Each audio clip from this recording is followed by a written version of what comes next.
Within the built environment of suburbia, it is hard not to see the monolithic nature that the landscape transforms into. The reconstruction of this landscape has developed it into one that becomes elements of only housing, roads, and lawns. This type of transformation is one that does not speak to the local ecology and has a gross misuse of the environment as a whole.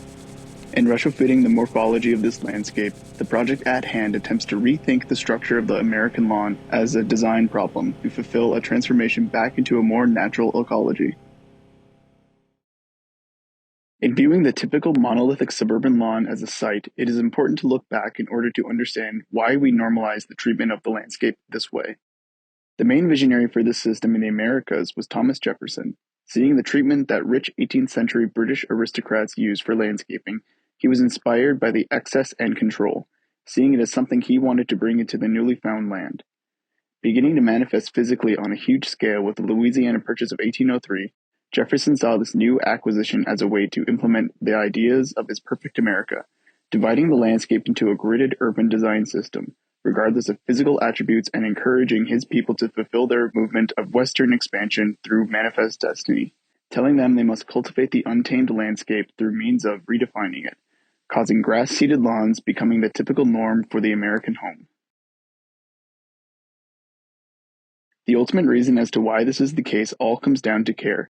Implementations of non-grass plantings are often met with hardship due to the fact that these types of lawns are often perceived as disheveled, disordered, and unkempt.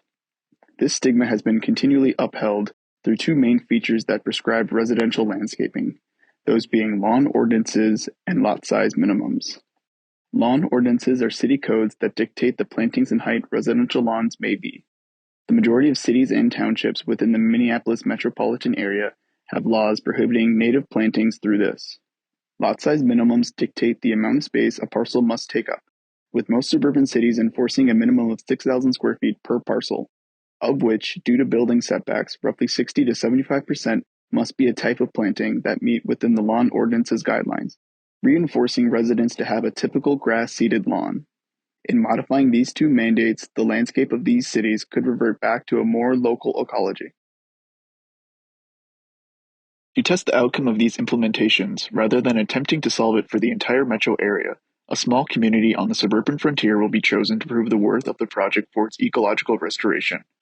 For funding this project, rather than implementing it on the whole governmental scale, applying it for a fund through the Legislative Citizen Trust Fund will be attempted, a state research grant program that is funded entirely from the Minnesota State Lottery, allowing for anyone to submit an ecological research project to be funded through the state.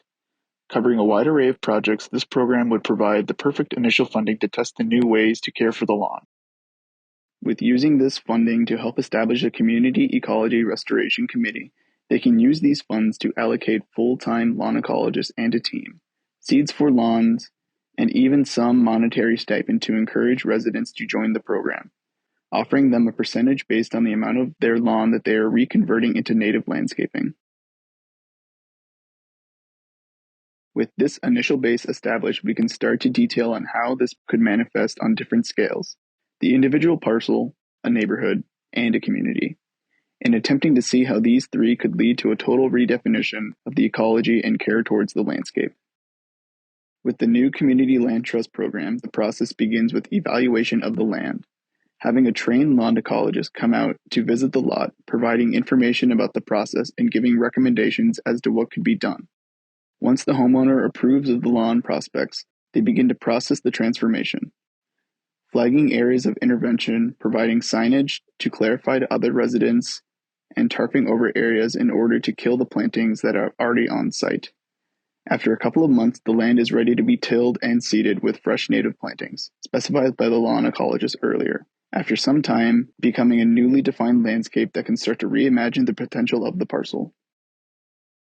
Seeing the success one parcel can have, looking out into the scale of the neighborhood, we can start to see how this could have an impact on others joining the program. With positive view and word of mouth, the potential for this system to spread is greatly increased, beginning slowly at first, but rapidly growing over time, and hopefully starting to fully redefine how the holistic landscape is operating. Looking at the scale of the community, we can start to envision how this could begin to transpose, spreading over time and ultimately having long-lasting impact for the psychological understandings of how the care for the land operates. helping return it back to its natural state. Creating a system that works to promote environmental health to have its ecosystem services begin to embody within the land again.